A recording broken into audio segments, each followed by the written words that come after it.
주 예수 그리스도 안에서 사랑하는 성도 여러분, 저는 지난주에 이어서 오늘 말씀을 살펴볼 텐데 잠깐 복습을 좀 해보겠습니다. 지난주일에 우린 로마서 14장의 말씀을 통해서 우리가 그리스도 안에서 다 하나예요. 한 몸입니다. 그럼에도 불구하고 서로 의견이 달라요. 관점이 달라요. 이해가 다 달라요. 이럴 때 어떻게 할 것이냐? 여기에 우리 개인적인 다 책임이 있다. 이때 제일 먼저 우리가 해야 될, 내가 가져야 될 책임은 그 사람 판단하지 말아라. 손가락질 하지 말라. 지적질 하지 말아라. 그리고 내가 이 말씀에 비추어서 내가 올바로 지금 생각하고 있는지 이걸 먼저 살펴봐라. 나를 먼저 성경으로 살펴봐라. 예를 들면 이렇게 생각하는 사람이 있어요. 예수 믿는 사람도 얼마든지 세상의 문화를 즐길 수 있고 또 취미 생활을 얼마든지 할 수 있다. 나는 신자로서 이게 아무 문제가 안 된다. 이렇게 확신하는 사람이 있어요. 근데 어떤 사람들은 우리는 세상에 있지만 세상에 속한 사람이 아니야. 하나님 나라에 속한 사람이니까 이런 세상의 문화나 이런 취미에 대해서 우리는 좀 멀리 해야 된다. 이렇게 또 주장하는 사람이 있어요. 누구 생각이 맞습니까? 바울이 말하고 싶은 것은 서로 손가락질 하지 말라는 거예요. 취미생활 문화를 즐기든 아니면 그렇지 않든 내 생각만 옳다고 다른 사람을 비판해서는 안 된다는 거예요. 가장 중요한 것은 내 모습이 성경에 근거하여 하나님을 기쁘게 하고 있는가를 생각해라. 누구를 기쁘게? 하나님을. 여러분, 이 사람이 신자인데 트로트를 좋아해요? 그럼 이 사람은 믿음이 없는 사람입니까? 신자인데 이 사람은 시편 찬송만 좋아해요? 그러면 이 사람은 믿음이 강한 사람입니까? 이 두 가지가 틀렸다는 거예요. 이런 생각을 갖고 예수를 믿는 건 성경은 아니라는 거예요. 그러면서 복습하는 거예요. 지난주 로마 14장에서 우리가 개인적으로 가져야 할 책임을 여기 핸드아웃 보시면 로마서 14장 14절에서 결코 속된 것이 없다. 그러니까 그리스도인들에게 이 세상에서 참 이것은 세상적이고 이것은 하나님적이고 그렇게 나눌 필요가 없다. 이렇게 내가 확신을 갖고 믿음이 좋다고 생각한다 할지라도 내 지체인 형제와 자매로 하여금 넘어지게 하는 걸 두지 말아라. 장애물을 거기에 두어서는 안 된다. 또 로마 14장 20절에서 그 장애물이 뭐냐? 음식을 다루고 있어요. 바울은 우리가 음식으로 말미암아 그 사람을 넘어지게 하지 말고 또 하나님의 사업을 무너지게 하지 말아라. 오히려 14장 19절 뭘 세워라? 화평의 일과 서로 뭘 세워라? 덕을 세우는 일을 힘쓰라. 그리고 로마서 15장으로 넘어갑니다. 15장 5, 6절에서는 이제 거기 반복돼서 나오는 말이 뭐냐면 뜻을 같이 하게 하라. 뜻을 한 뜻, 그다음에 한 마음으로 해라. 한 입으로 해라. 그래서 회중 전체가 하나됨을 끝까지 지켜나가라. 개인적으로는 먼저 자기 자신이 하나님의 말씀에 근거하고 있는지를 먼저 살펴보지만 공동체적으로 교회 전체적으로는 우리가 서로 한 몸을 이루어가는데 하나가 되는데 노력을 해라. 이것을 우리에게 말해주고 있습니다. 저는 그래서 오늘 설교의 주제를 이렇게 전했습니다. 한 몸의 지체로서 신자들은 사랑 안에서 서로 섬기도록 요청을 받는다. 우리는 한 몸이죠? 그러니 사랑 안에서 서로 섬기라는 거예요. 세 가지를 말씀드립니다. 첫째, 우리는 그리스도의 모범에 따라서 사랑 안에서 서로 섬겨야 돼요. 내 방식대로 섬기는 게 아닙니다. 그리스도가 우리에게 보여준 그 사랑의 방식대로 우리가 섬겨야 된다는 것입니다. 지난주에 우리는 의견이 서로 다를 때 주님 앞에서 내 생각과 내 기준이 과연 말씀에 맞는지 먼저 살펴봐야 된다. 이것이 내가 가져야 될 책임이다. 이걸 우리에게 말씀을 드렸습니다. 이제 여러분 한 걸음 더 나가서 내 개인적인 책임이 아니라 나와 생각이 다른 지체들과 함께, 나만 생각하는 게 아니요, 다른 생각을 하고 있는 많은 지체들과 함께 그리스도의 한 몸을 세우기 위해서 우리 모두는 어떤 책임을 가져야 되는가? 공동체적인 책임을 로마서 15장 오늘 말하고 있습니다. 바로 로마서 15장은 교회의 연합, 하나됨, 또 하나를 지키기 위한 책임, 여기에 대해서 자세히 말씀하고 있어요. 바로 하나 되기 위하여 우리 전체 교회가 가져야 될 책임이 15장 1절에 나와 있습니다. 1절 보십시오. 1절, 믿음이 강한 우리는 어떤 책임을 져야 되는가? 마땅히 믿음이 약한 자의 약점을 담당이라 그랬어요. 약점. 두 번째, 자기를 기쁘게 하지 말아라. 연약한 자가 보이면 우리 모든 교회가 가져야 될 의무가 있다. 그것은 약점을 담당하려고 해야 된다. 그 사람의 약점을. 나와 다른 입장을 취하더라도 비난하면 안 된다. 저 사람은 나하고 다르니까 이제 자리도 멀리 떨어져 않고 그렇게 가까이 자주 교제하던 사람인데 이제는 멀리 떼어놓고 말도 하지 않고 용납하지 않고 받아들이지 않아서는 안 된다. 여러분 보세요. 실은 우리가 대화 중에 소통을 하는 중에 갈등이 있고 다툼이 있는 것은 상대방이 나하고 생각이 달라서 다투는 게 아니에요. 그 이유는 내가 갖고 있는 나의 교만함 때문에 다투는 거예요. 그럼 나의 교만함이 뭐냐? 그게 내 욕심이에요.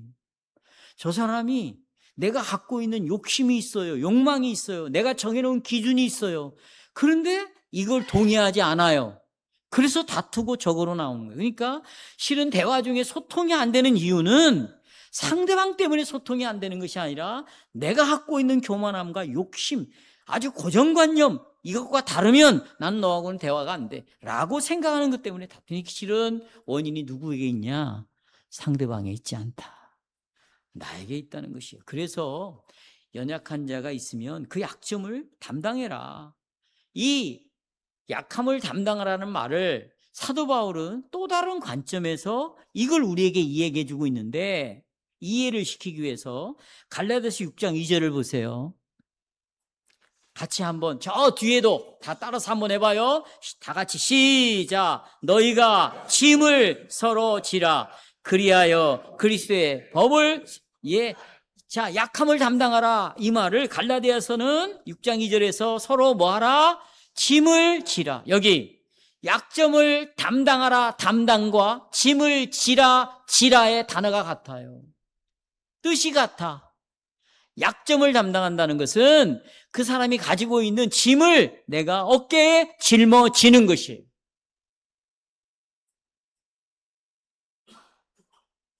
여러분, 서로 짐을 지라는 말씀은 같이 교회를 다니지만 각자 알아서 예수 믿자. 나는 절대 상관하지 않을 거야. 넌 너대로 믿고 난 나대로 믿고, 엄마 아버지는 엄마 아버지대로 믿고, 나는 내 식대로 믿게 내버려둬. 이렇게 방관해 놓는 것이 아니라 짐을 지라는 말은 실제적으로 도움을 줘야 되고, 실제적으로 도움을 주려면 어제 우리가 조찬 모임에서도 말했지만 실제적으로 도움을 주려면 여러분 몸이 부딪혀야 돼요. 같이 살아야 돼요. 그래야 이 사람의 약점이 뭔가를 볼 수 있고 실제로 내가 도움을 줄 수 있는 거예요. 이 말은 신앙고백적으로 성경적으로 말하면 이 교회에 여기에 앉아있다고 우리가 서로 짐을 질 수 있는 게 아닙니다. 살아있는 지체로, 여러분 저를 보세요. 이 손이 내 몸에 붙어 있잖아요. 그렇죠? 내 눈도 내 몸에 붙어 있어요. 이렇게 붙어 있어야, 같이 한 몸으로 붙어 있어야 눈이 아플 때 이 손이 눈을 도와줄 수 있어요. 손가락이 부러지면 같이 붙어 있어야 눈이 손가락을 데리고 병원으로 인도해 주는 거예요. 근데 우리가 굉장히 오해하고 착각하고 예수를 믿고 있는 것이 있어요. 이 공간에 있으면 한 몸이 자동적으로 기계적으로 된다고 생각해. 내가 그냥 예배 듣고 같은 자리에 앉아 있으면 우리는 한 몸이라고 생각해요. 그건 한 몸이 아니에요. 아니, 그러면 시내버스 안에 생전 모르는 사람들이 같은 공간에 있으면 그들이 다 우리 식구가 한 몸입니까? 아니에요. 한 몸이라는 것은 거기는 분명히 증거가 있는 거예요. 근거가 있는 거예요. 그들은 모두가 다 예수 그리스도 때문에 한 몸이 되는 거예요. 그리스도는 우리의 머리입니다. 그 머리에 여러분들이 지금 다 붙어 있는 거예요. 그러니까 우리 모두가 다 누구를 바라봐야 돼요? 머리를 바라봐야 돼요. 근데 그 머리는, 그리스도는 각 지체들 속에 다 역사하고 있어요. 어떻게 역사하고 있습니까?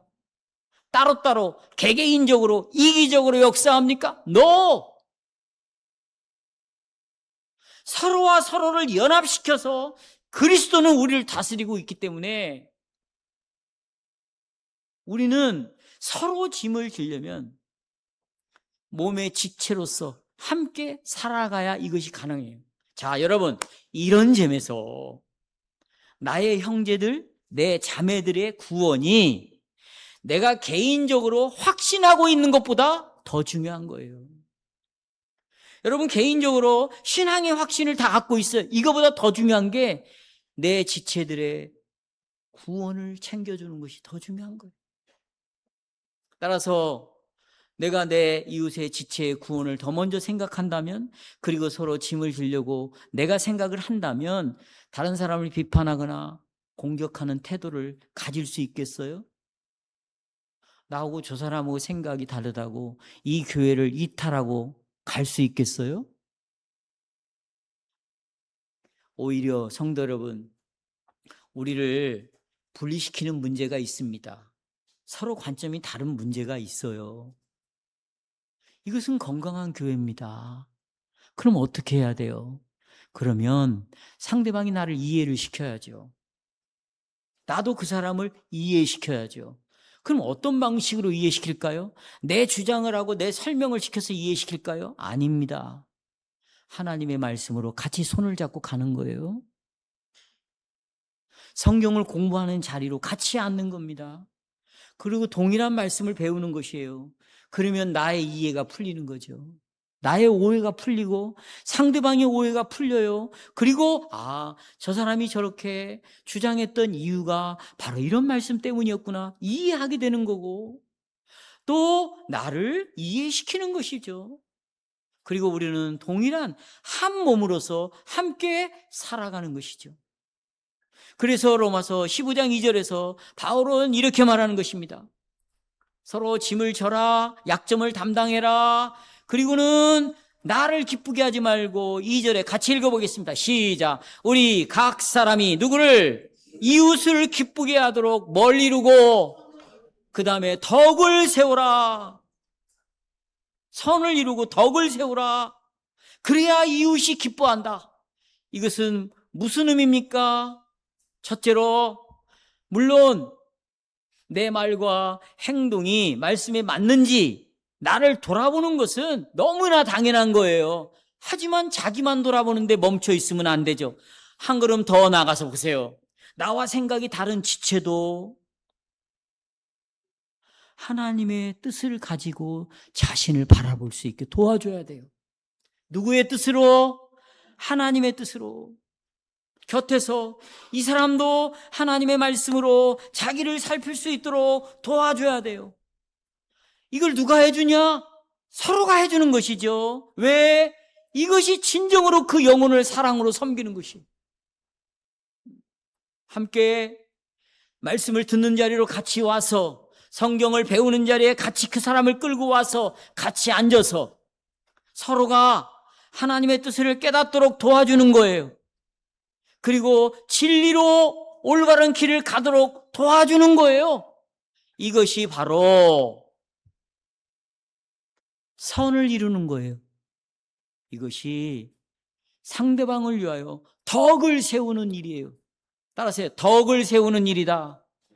기독교인들의 덕이라는 것은 하나님의 말씀과 관련되어 있는 덕이에요. 목사가 여러분의 마음에 들지 않고 목사가 미숙한 약점을 보이면 판단하고 정죄하는 것이 아니라 나를 끌고 말씀의 자리로 가야 되는 것이에요. 성경을 피세요. 신앙 고백을 피세요. 목사님 이건 이러지 않습니까? 여러분, 목사를 뭘로 알고 나를 감히 이러면 안 되잖아요. 왜요? 우리는 항상 악에 기울여져 있어요. 네. 우리는 부패한 오염된 죄인이에요. 그리고 스스로는 결코 목사가 일어날 수 없어요. 그러면 곁에서 이해를 시켜줘야지. 어떻게? 말씀으로. 이게 이웃을 기쁘게 하는 거고, 이것이 덕을 세우는 거고, 이것이 선을 이루는 거예요.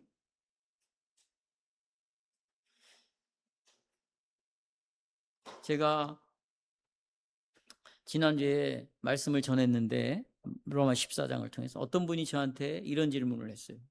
목사님, 그러면 항상 믿음이 연약한 자들을 계속 끝까지 이해해주고 그들을 보살펴주고 그들의 기준만을 따라가야 합니까? 연약한 자를 늘 따라가야 합니까? 어떤 문제를 마주할 때 이 연약한 자가 이해를 못하고 깨닫지 못하고 있는데 그들을 언제까지 이해해야 됩니까? 이런 얘기를 저한테 질문을 했어요. 여러분,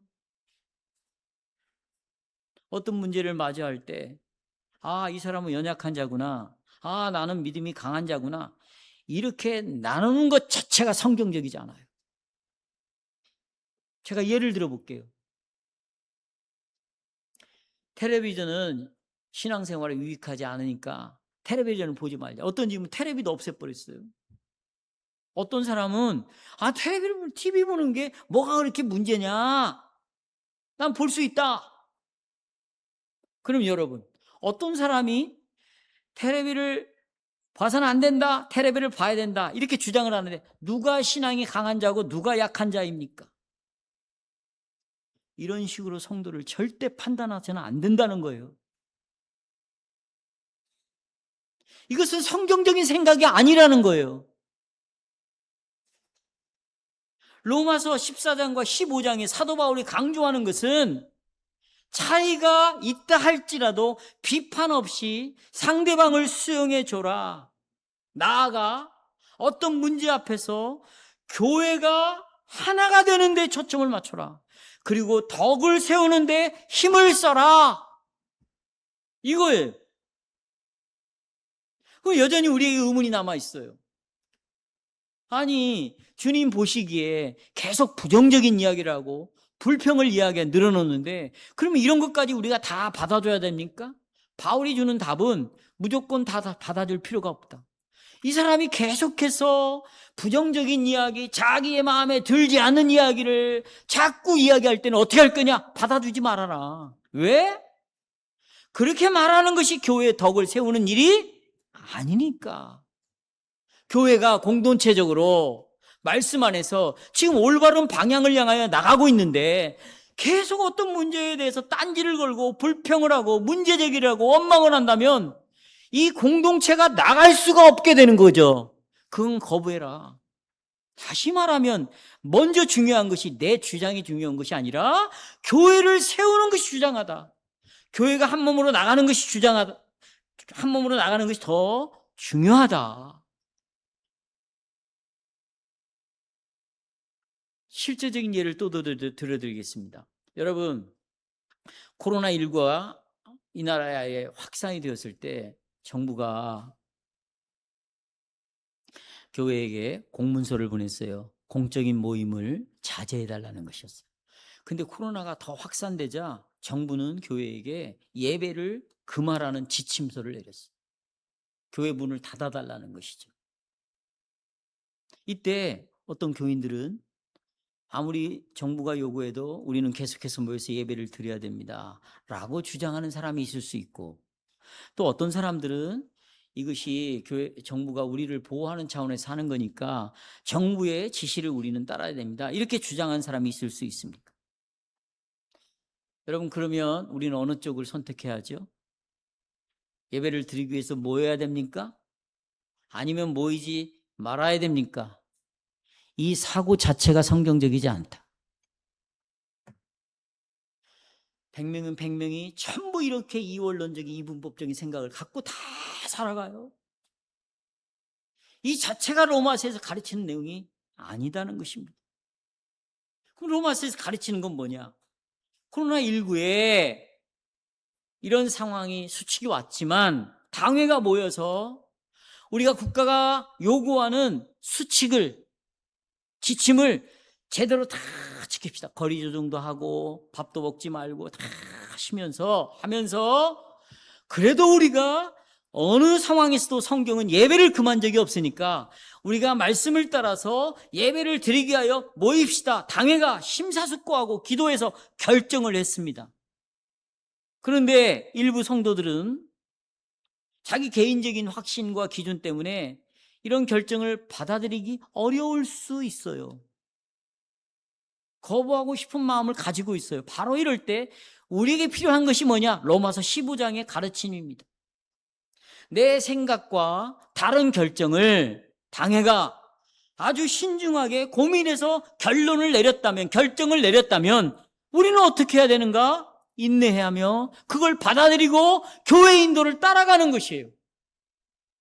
여기에서 내 의견이 옳으니까 나는 내 방식대로 살겠다라고 말하는 것은 성경적 방법이 아니다. 비판보다는 말하고 싶은 것은, 요지는 뭐냐? 교회 덕을 세워라. 교회의 하나됨을 지켜라. 이것이 그리스도의 몸을 세우는 방식이다. 이것이 지금 로마서 15장에서 우리에게 강력하게 요구하는 것이에요. 여기까지 마음에 와닿지 않습니까?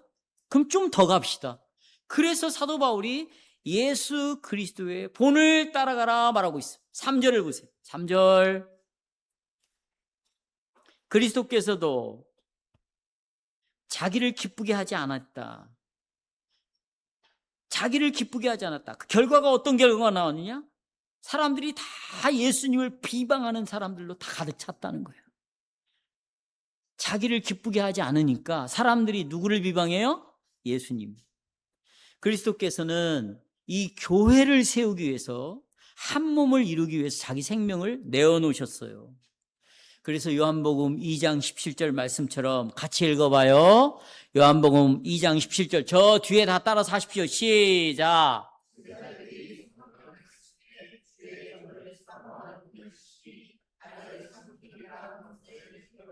여기 보세요. 하나님의 집을 사모하는 열심이 예수님을 통째로 다 삼켜버렸대요. 이 말은 시편 69편 9절의 내용이에요. 자, 이번엔 시편 69편 9절입니다. 시작.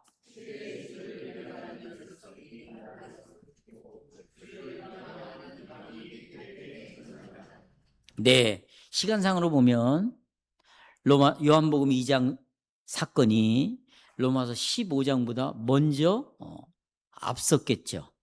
그렇죠? 이처럼 성도 여러분, 예수님은 하나님의 집을 사모했어요. 그 하나님에 대한 열심이 대단했습니다. 하나님의 집이 성전이죠. 이 성전에 자기의 모든 걸 걸었어요. 근데 성전을 보니까 사람들이 모여서 장사를 하고 있어요. 돈을 벌고 있어요. 성전이 뭘로 바뀌었냐? 장사 사업하는 장소로 다 바꿔버렸어요. 그래서 예수님은 어떻게 책짓을 들고 장사하는 사람의 상을 다 엎어버리고 사람들을 성전에서 쫓아내죠. 그렇죠? 뿐만 아닙니다. 예수님의 삶의 순간순간, 주님의 전체 생애 보면 하나님의 집을 지키기 위하여 목숨을 걸고 사셨어요. 어떻게 하나님의 집을 지켰는가? 교회를 어떻게 세웠는가? 영혼들을 어떻게 지켜갔는가? 빌립보서 2장 6절에 나와 있죠. 너는 이 마음을 품으라. 거기 안 나와요. 저 보세요. 자, 이 마음을 품으라. 그리스도 예수의 마음입니다. 예수님은요, 하늘의 영광을 가지신 분입니다. 그런데 하나님과 동등됨을 취할 것으로 여기지 않았어요. 하나님의 영광을 포기했어요. 그분이 하나님인데 하나님인 것을 주장하지 않았어요. 계속해서 내가 하나님이야 이렇게 움켜쥐고 살지 않았습니다. 자기를 비어 종의 형체를 가지고 육신의 몸을 입고 이 땅에 오셨습니다. 그래서 그분은 자신을 기쁘게 하지 않았습니다. 자신을 영광스럽게 하지 않았어요. 오직 하나님의 교회 여러분 하나하나를 모으고 몸을 이루기 위하여 십자가에 자기의 생명을 내놓았어요. 이것이 예수님의 자기 부인이라는 말이에요. 이것이 여러분이 가지고 있는 약점을 짊어지신 모습이에요. 이것이 여러분의 짐을 짊어지신 거예요. 여러분의 약점이 뭡니까? 죄와 허물로 죽어버렸잖아요. 마귀의 권세 아래서 종로로 타고 살아가잖아요. 우리 스스로는 이 죄에서 구원함을 얻을 수 없어요. 하나님의 품으로 돌아갈 수가 없어요. 이것이 우리의 최대 약점인데 이 약점을 누가 짊어지셨느냐? 예수님이 짊어지셨어요. 어떻게? 자기를 포기함으로, 아버지의 영광을 포기함으로, 자녀의 영광을 포기함으로 종의 형체를 가지고 십자가에 죽으셨다. 이것이 하나님의 집을 사모하는 예수님의 열심이었어요. 따라서 하세요. 예수님의 열심이었다. 생명을 내놓는 거예요. 여러분, 하나님의 집인 교회를 향한 하나님의 열심이 계속 나타나는데 예수님의 설교 속에서 나타납니다. 보세요. 여러분, 자, 여기를 보셔요. 거기 안 나와. 예수님의 열심히 설교 속에서 나타나는데 여러분이 산상설교를 보시면 옛사람에게 말한 바 너희가 이렇게 들었지만 나는 너희에게 이렇게 말한다. 그리고는 예수님은 십계명에 대해서 계명에 대해서 열심히 정말 소중하게 계명을 다루고 열심히 가르쳤습니다. 이런 계명에 대한 하나님의 율법에 대한 가르침 때문에 어떤 일이 벌어졌느냐? 시편 69편의 9절의 말씀이 예수님에게 임하고 말았어요. 그 시편 69편 9절이 뭐냐? 자, 같이 보세요. 시편 69편 9절 다시 시작.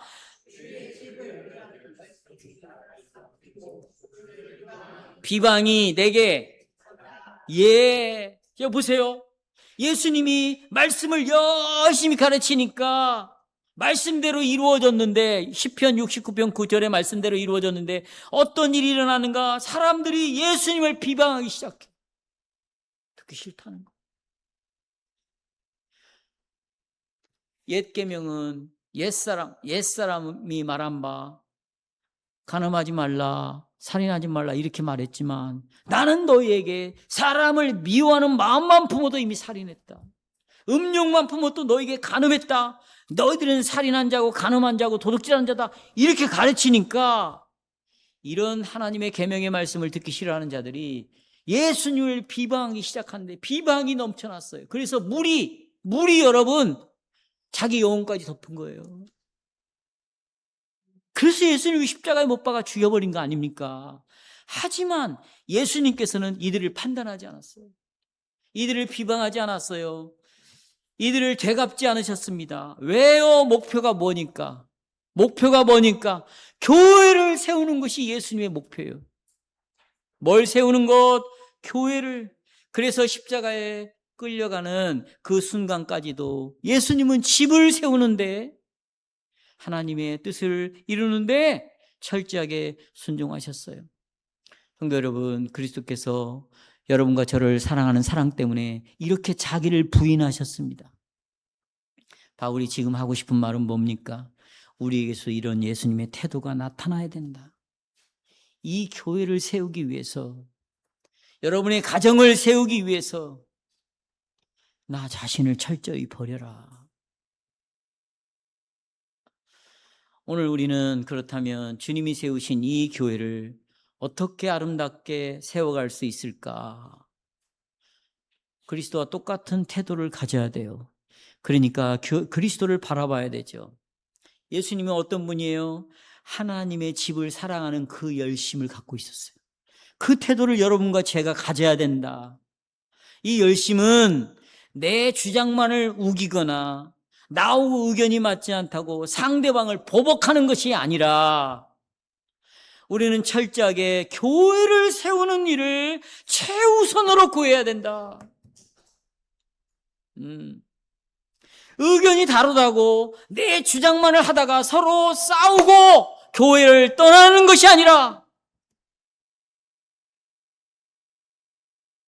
내가 이 교회를 세우기 위해서 내가 그것을 확신하고 있다고 하더라도, 그것이 옳다고 한다고 하더라도, 이렇게 하는 것이 너무나 당연하다고 생각하더라도 그걸 십자가에 못 박으라는 거예요.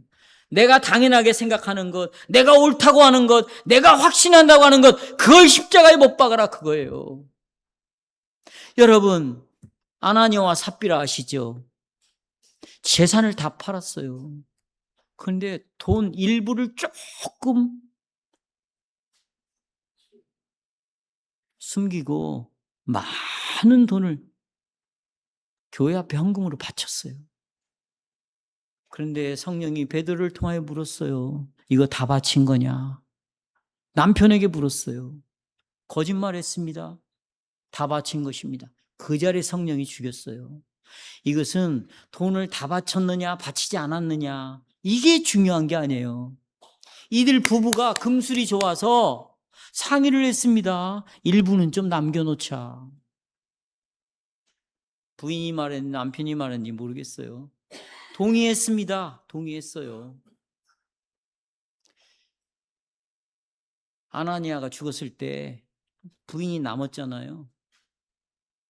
그러면 나는 내 고집대로 삶은 말아야 되겠다. 나를 부인해야 되겠구나.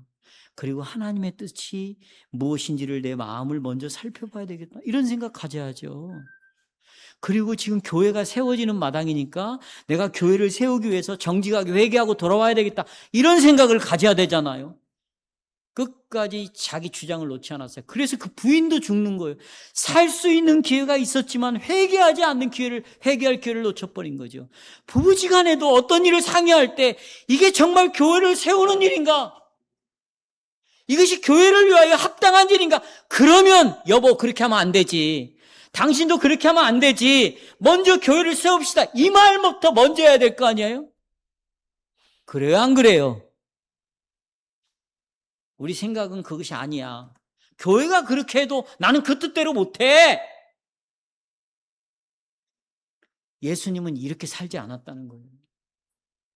교회를 세우는 것을 먼저 생각했다. 공동체의 유익을 먼저 구했다. 이것이 예수님의 모범을 따라서 우리가 서로 섬기는 것입니다. 두 번째로 이제 성경의 가르침과 일치하게 성경대로 우리가 교회를 섬기고 서로를 섬겨야 됩니다.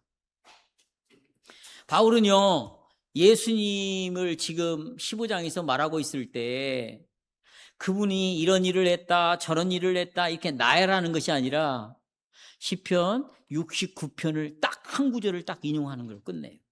이건 뭐냐? 매우 중요한 것입니다. 예수님이 많은 일을 하셨지만 결국 예수님의 생애는 구약의 예언대로 사셨다. 성경대로 사셨다. 다시 말하면 주님이 교회를 세우시고 가르치는 모든 사역은 성경을 따라서 일을 하신 것이다.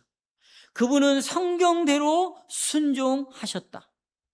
그러니 여러분과 저도 예수님이 성경대로 따라서 사역을 하신 것처럼 4절에서도 이렇게 말하고 있습니다. 4절, 무엇이든지 전에 기록된 것은, 이제 구약 성경에 기록된 것은 우리의 교훈을 위한 것이다. 우리의 교훈을 위한 것이다. 이렇게 선포하죠. 그러니까 우리는 모두가 다 교회를 세우기 위해서 성경을 같이 공부하고 또 말씀을 따라 말씀에 의해서 우리가 삶을 결정하도록 해야 돼요. 그럴 때 B 4절 후반부에 이렇게 나옵니다. 우리가 인내할 수 있어요. 거기 나오죠. 또 성경이 주는 위로를 받을 수 있어요. 소망을 가질 수 있어요. 만일 여러분 성경에 근거를 두지 않으면 결코 우리는 위로와 인내를 할 수 없어요. 왜 사람들이 인내하지 않는가? 왜 자기 성질대로 결정하고 그러는가? 왜 자기 성질이 먼저 나오는가? 이것은 성경대로 따라가지 않기 때문에, 자기 방식대로 따라가니까 이런 결과가 나오는 것이죠. 여러분, 그러면 우리가 같이 성경에 하나님의 말씀의 자리로 오면, 성경을 배우게 되면, 야, 하나님이 정말로 이런 위대하신 분이시구나. 하나님의 자비하심이 정말 놀랍구나. 내 아버지이신 하나님은 정말 나를 사랑하시는 분이구나. 이렇게 하나님의 은혜를 깨닫고 자비를 깨닫게 되면 그 은혜에 대해서 하나님 앞에 감사하는 마음이 들죠. 감사하는 마음이 들어요. 예. 그러면 여러분 보세요. 이 말씀을 공부하면서 하나님을 알아가게 되고 그리스도를 알아가게 되면 은혜가 넘치고, 그 은혜로 말미암아 하나님께 감사하게 되고, 하나님께 감사하게 되면 이 계명은, 말씀 하나하나는 내게 무거운 짐이 아니라 나에게 기쁨으로 오는 거예요. 그래서 이 말씀대로 살아가는 것이 여러분 쉬워요. 쉬워. 가벼운 거예요. 그런데 보세요. 계명에 뿌리를 두지 않고 감정에 뿌리를 두고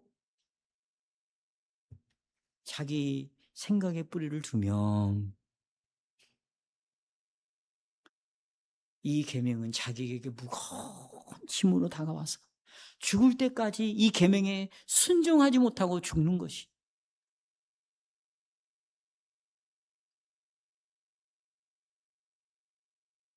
그래서 예수님도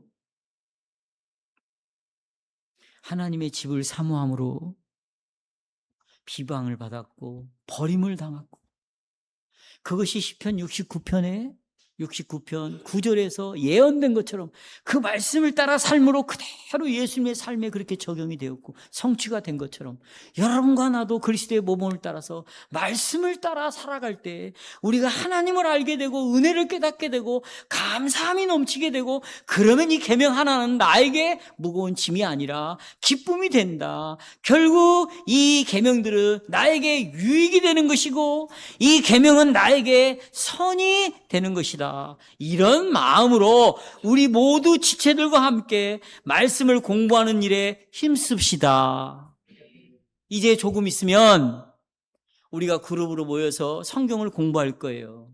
그러면 너도 나도 손을 잡고 와서 공부를 배우면서, 말씀을 배우면서 토론하고 나누면서, 야, 이 계명을 통해서 정말로 하나님이 얼마나 나를, 그리고 이 교회를, 우리의 인생을 책임지고 끌고 가는 분이니까 이렇게 서로 기쁨을 누리는 거죠.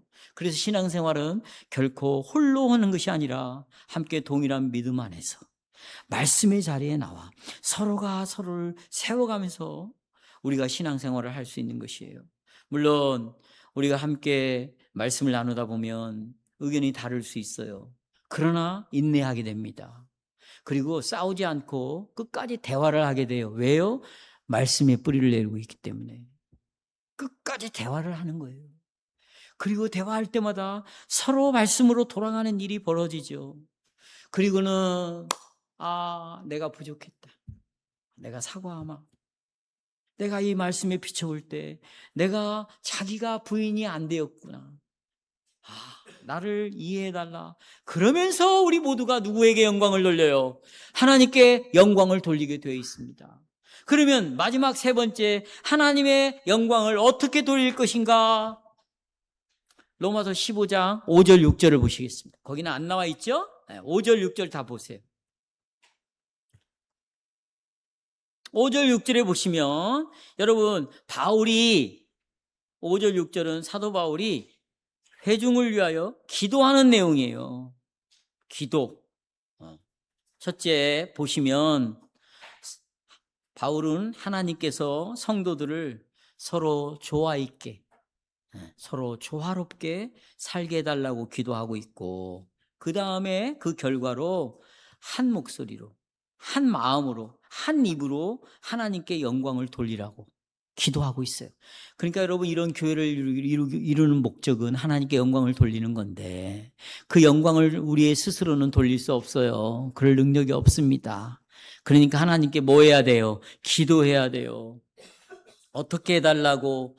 우리가 한 몸을 이루어서 하나가 되게 해달라고 기도하기를 원하고 있습니다. 사랑하는 여러분, 여기서 기억해야 될 핵심은, 자, 보십시오. 우리가 한 몸이 된다, 한 마음을 갖는다, 한 뜻을 갖는다고 할 때, 저 사람하고 나하고 생각이 다르지만 억지로라도 내가 뜻을 맞춰줘야 되겠다, 그런 뜻이 아니에요. 억지로 서로에게 맞출 필요 없어요. 그럼 어떻게 해요? 우리 모두가 하나님의 말씀에 우리의 생각을 맞추면 돼요. 하나님의 말씀에 내 입장을 맞추면 되는 거예요. 그러면 자식이고 부모고 간에 목사고 목사고 여러분이고 뭐 장로고 상관없어요. 서로가 입장을 맞추는 게 아니에요. 말씀으로 가서 내 생각을 맞추고 내 입장을 맞추면 모두가 다 한 목소리로 누구의 영광을 돌릴까? 하나님께 영광을 돌리는 거죠. 이게 성경적인 방식이에요. 그러니까 의견이 서로 다르면 사람에게 나를 이해시키려고 하지 마세요. 성경의 말씀으로 돌아가세요. 내 생각을 거기에 뿌리를 내리세요. 내 입장을 거기에 두세요. 그럼 우리는 하나가 되는 것입니다. 저는 이 백안교회 모든 지체들이 주님 안에서 하나가 되기를 간절히 소망합니다. 이것은 기계적으로 다 똑같이 되자라는 말이 아닙니다. 이미 그리스도 안에서 우리는 한 몸이 된 것을 지키자는 말씀이에요. 제가 앞서서 말씀드렸듯이 이 연합은, 하나됨은 개인적인 확신을 무조건 포기하라는 것이 아닙니다. 여러분이 확신들을 가지세요. 다른 관점들 가지세요. 그러나 하나가 되세요. 이것을 비유를 들어서 설명을 하자면 합창단을 가지고 좀 설명을 하고 싶습니다. 여러분, 합창단에는요, 소프라노가 있어요. 엘토가 있고 베이스가 있고 테너가 있습니다. 다양하죠. 파트에 다양한 파트가 있어요. 그런데 합창이 시작이 되면 이 다양한 목소리가 아주 아름다운 조화를 이루어요. 한 사람이 노래를 하는 것보다 합창으로 노래를 부를 때 훨씬 노래는 더 아름다운 것이. 여러분, 각자는 다 다양합니다. 하지만 우리의 목적은, 우리는 말씀의 토대를 두고 있고 그리스도에게 영광을 돌리는 데 초점을 맞춰 있으니까 내가 가지고 있는 소프라노 같은, 엘토 같은 내 관점이 다른 사람을 세우는 데 사용되어지고 이 교회가 하나의 조화를 이루는데 내 이 은사와 다양성이 사용되고 있기 때문에 다투는 걸 원하지 않아요. 싸우는 걸 원하지 않아요. 자기 고집 세우는 것을 원하지 않아요. 다른 사람을 비판하는데 내 에너지를 쏟지 않아요. 왜? 그렇게 하면 하나가 되어 하나님께 영광을 돌릴 수 없다는 사실을 너무나 잘 아니까. 이런 불행한 일이 교회에 일어나는 것을 내 심령 속에서 말씀에 근거하여 원하지 않으니까 이렇게 하고 싶지 않은 거예요. 말씀을 맺겠습니다. 성도 여러분, 그러므로 의견이 서로 나누어질 때 갈라서지 맙시다. 성숙한 믿음의 태도는 주님 앞에서 서로가 차이점을 내려놓고 하나가 되는 것이 더 중요하구나. 그걸 위해서 눈물로 기도하는 거예요. 우리는 서로 원수가 아닙니다. 우리는 동역자들이에요. 하나님을 조화된 한 아름다운 하모니를 이루어 하나님의 영광을 찬양하는 자들입니다.